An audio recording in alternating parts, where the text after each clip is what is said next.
Welcome back नाजरीन। जिस तरह मैंने ओपनिंग में आज सेगमेंट में बात करते हैं अमरीकी सदारती इलेक्शन की, against all odds Donald Trump is the president elect और अगले अमरीकी सदर डोनाल्ड ट्रंप होंगे। जिस तरह मैंने पहले भी अर्ज किया कि ये अमरीकी तारीख में पहली दफ़ा हो रहा है कि कोई कॉन्विक्ट सजा याफ्ता शख्स अमरीकी सदर का इलेक्शन जीता है। अब पाकिस्तान के साथ मामलात आगे कैसे चलेंगे, इंटरनेशनली अमेरिका की पॉलिसीज़ में किस हद तक शिफ्ट आएगा।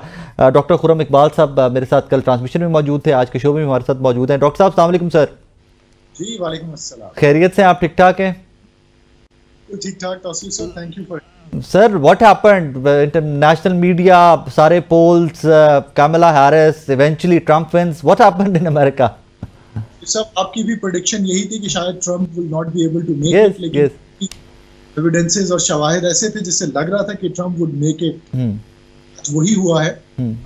कि काफी चीजें थी जो कमला हैरिस के खिलाफ गई हैं, इसमें सबसे जो बड़ा फैक्टर है वो एंटी इनकम्बेंसी का था। कि अमेरिकन वोटर में जो एक बेचैनी पाई जा रही थी डेमोक्रेट्स की पॉलिसी के हवाले से, जिसमें सबसे बड़ा जो एक फैक्टर तेजी से जो बढ़ती हुई महंगाई के हवाले से कुछ मसाइल ऐसे थे जिसकी वजह से बाइडेन हैज लॉस्ट द साल के तौर पे गजब जो कुछ हुआ और जिस तरह से अमेरिका ने एक चीज अपनाई, तो एक अमेरिकी लिखा मुआशरा है उसमें काफी लोग डेमोक्रेट भी हुए।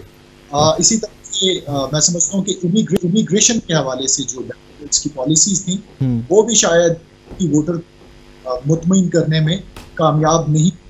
और चौथा जो बड़ा फैक्टर जिसका ट्रंप फायदा हुआ, रिपब्लिकन्स बाहर निकले, वोट डाला, वो ये था कि रिपब्लिकन्स में एक सेंस ऑफ वेंडेटा या वेंजेंस मौजूद थी, क्योंकि वो ये समझते थे कि 2020 का इलेक्शन उनसे छीना गया था, के साथ ज्यादती हुई थी। दैट्स व्हाई ये चारों फैक्टर को अगर मिला के आप देखें तो ट्रंप की जो कामयाबी है वो समझ आती है। रिफा साहब, एक्सपेक्टेड रिजल्ट आया आपके लिए अमेरिकी सदारती इलेक्शन का या अनएक्सपेक्टेड रिजल्ट था आपके लिए भी? ये मेरे लिए तो unexpected and I don't mind being proven wrong.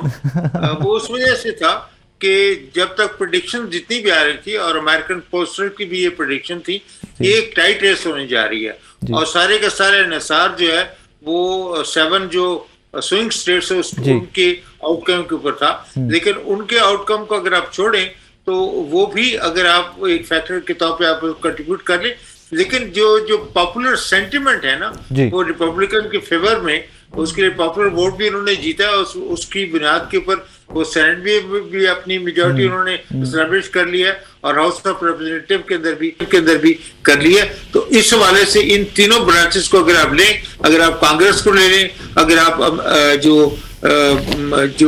Trump की प्रेसिडेंसी है उसके इश्यू को ले लें, तो इनके हवाले से मुझे काफी सरप्राइज हुआ, क्योंकि this went against all the possible prediction जो कि लोग जो इस इलेक्शन के बारे में कर रहे थे। तो मैं खासा इस रिजल्ट के ऊपर काफी, मैं बिनाया तो नहीं हूँ, लेकिन इस रिजल्ट के ऊपर काफी सरप्राइज हूँ। सर कैसा जुमला एक है कि एक सजा याफ्ता शख्स अगला अमरीकी सदर होगा, मतलब एक ही जुमले के अंदर देखिए कितनी कॉन्ट्रडिक्शंस है, सजा याफ्ता भी और अमरीकी सदर भी। जी बिल्कुल सही कह रहे हैं। और वो देखें मेरे ख्याल के अंदर जो ट्रंप की सारी जो स्ट्रेटजी उसको रन कर रहे थे, उनको एक बहुत बड़ा फायदा ये हुआ कि ये जो डेमोक्रेट्स की वीकनेसेस है ना, इसका भी एनालिस्ट उन्होंने पॉइंट आउट किया, उसके अंदर उसका फायदा हुआ। देखिए उसको अपनी क्रेडिबिलिटी एस्टैब्लिश करने के लिए कमला हैरिस को तकरीबन 4 महीने मिले। 4 महीने बाद too little time for her to reintroduce herself, एक बात।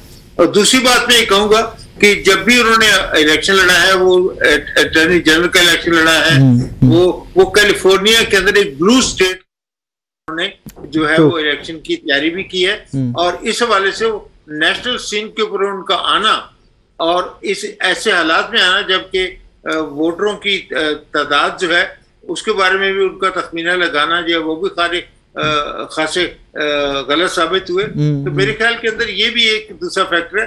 और तीसरा फैक्टर मैं ये कहूंगा कि they did not focus on the real issues जो कि अमेरिकन वोटर्स का कंसर्न थे।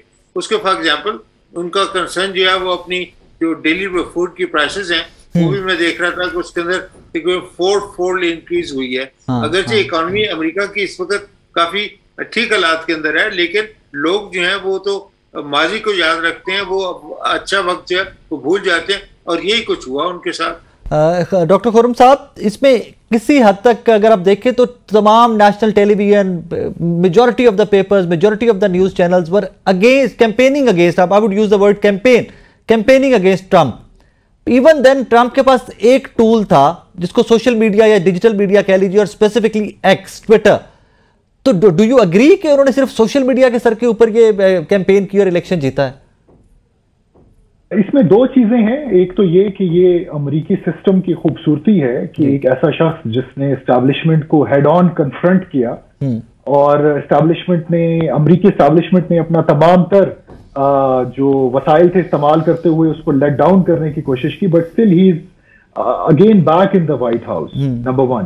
दूसरा ये है कि इंतखाबात से कुछ अर्सा पहले ट्रंप और एलन मस्क में जो एक रप्रोचमा हुआ था, उसका ट्रंप को खासा फायदा हुआ, क्योंकि शायद आपको याद होगा कि जब ट्रंप पहली मर्तबा अमेरिकी सदर बने थे तो एक मौका ऐसा भी आया था कि जब ट्विटर ने दिया था बिकॉज ऑफ हिज व्यूज, लेकिन गुज़श्ता चंद माह पहले जब एलन मस्क और ट्विटर के दरमियान ये रप्रोचमा हुआ तो ट्रंप को सोशल मीडिया ने एक फेयर प्लेइंग फील्ड दी, और मैं समझता हूं कि ये सोशल मीडिया का ही ट्रम्प है कि आज Trump is back in the white house. Doctor Rifat साहब, पाकिस्तान कहाँ अलाइंड देखते हैं? पाकिस्तान की क्या पोजीशनिंग होगी कि सारी रिजीम चेंज का चले लफ्ज इस्तेमाल कर लीजिए कि आप बाइडन के बाद Trump, by becoming Trump the next president of America, Pakistan की पोजीशनिंग अमेरिका की नजर में कुछ चेंज होगी? जी, मेरे ख्याल में एक तो पहली बात तो मैं हुकूमत की मैं तारीफ नहीं कर रहा हूँ, लेकिन मैं ऑब्जेक्टिव फैक्ट को स्टेट कर रहा हूँ कि हमने कोई भी वक्त ज़ाया के बगैर अपना जो है फॉरेन ऑफिस को कहा कि हमने कांग्रेचुलेशन का मैसेज जो है वो ट्रंप एडमिनिस्ट्रेशन को भेज दिया है। तो ये अर्ली सिग्नलिंग है, वो लॉन्ग टर्म के वजह से हमारे काम आएगी अगर हम उस वक्त तक यही रेजिम अगर सर्वाइव करती है। और दूसरी बात मैं ये कहूंगा कि Pakistan will be way down on the priority list of the United states, क्योंकि इस वक्त अमेरिका का जब भी वो 25 से 26 जनवरी को उनकी इनॉग्रेशन होती है, उसके अंदर आप देखेंगे कि उनके डेस्क के ऊपर कौन सी चीजें बहुत ज्यादा इंपॉर्टेंट होगी जिसको वो टिक करेंगे। पहली बात तो ये है कि वॉर इन यूक्रेन, और मेरा ख्याल है कि यूक्रेन का is going to get a very tough time. और दूसरी बात ये है कि जो उनकी जो सीज फायर की कॉल है, फिलिस्तीनियन वॉर जो है, नेतन्याहू को मजबूर करें कि वो किसी तरीके से उनके साथ जो है वो एक किस्म की बातचीत का सिलसिला खोल के जो गाजा के अंदर जो जंग हो रही है और उसके जो हौलनाक नतीजे हैं उससे मजीद तबाही जो होने से अपने गाजा के लोगों को बचाएं। लेकिन इसमें भी ख्याल रखिएगा कि अभी अब मैं मैसेज देख रहा था कि Netanyahu was the first one to congratulate in a very personal way, क्योंकि उन्होंने मैसेज इनको ट्रंप को भेजा है और उस हवाले से उन्होंने कहा है कि जी डियर, और वो ट्रंप को लिख के डोनाल्ड, और साथ साथ उन्होंने पूरी फैमिली का भी जिक्र किया है, it has been jointly signed by Netanyahu and his family. तो ये भी एक पर्सनल, दिस इंडिकेट्स के एक पर्सनल रिपोर्ट है जो कि उनका नेतन्याहू के साथ मौजूद है, और नेतन्याहू के अंदर किसी किस्म का कोई प्रेशर नहीं होगा कि वो उस जंग को जब तक कि अमेरिका नहीं चाहता उसके मुखालिफ जो है उसका कोई बयानिया हमारे सामने में आए, हमें ये देखना पड़ेगा। और अब आप देख लें कि ट्रंप साहब के हवाले से कतर ने भी और यूएई ने भी, जॉर्डन ने भी, और वो तमाम मुसलमान मुल्क जो कि पेश थे इजराइल और अरब वर्ल्ड के अंदर एक रिपोर्ट करने की पोजीशन में थे, वो सारे के सारे अब अपने पर निकाल रहे हैं, और वो इस बात से बड़े खुश हैं कि कमला हैरिस के जाने के बाद अब जो अमेरिका के ऊपर थोड़ा बहुत प्रेशर भी था वो भी दूर हो चुका है। मैं ये नहीं कह रहा कि अरब मुल्क don't care about the Muslim causes, they do, लेकिन वो अलाइन किया हुआ ना सर, उन्होंने अपने अपने अलाइन कर लिया इंटरनेशनल। डॉक्टर खुर्रम साहब, लास्ट क्वेश्चन आप जी, डॉक्टर साहब आपसे लास्ट क्वेश्चन। डॉक्टर खुर्रम साहब, आज ऑन लाइटर नोट आपने बहुत सारी मीम्स व्हाट्सएप ग्रुप्स एक्स पे आप भी देखी होगी कि पाकिस्तानी हमारे कुछ वज़रा जो हैं वो अपनी माजी की ट्वीट्स डिलीट कर रहे हैं। वो माजी की ट्वीट्स हमारे फ्यूचर रिलेशनशिप में कोई हर्डल क्रिएट कर सकती हैं अमेरिकन एडमिनिस्ट्रेशन के साथ? देखें, मेरे तो इल्म में नहीं है कि वो कौन सी ट्वीट्स डिलीट हो रही हैं, लेकिन अगर ट्रंप के गुज़श्ता दौरे सदारत की पाकिस्तान पॉलिसी की बात की जाए तो वो खासी विम्सिकल फॉरेन पॉलिसी थी अमेरिका की पाकिस्तान की तरफ।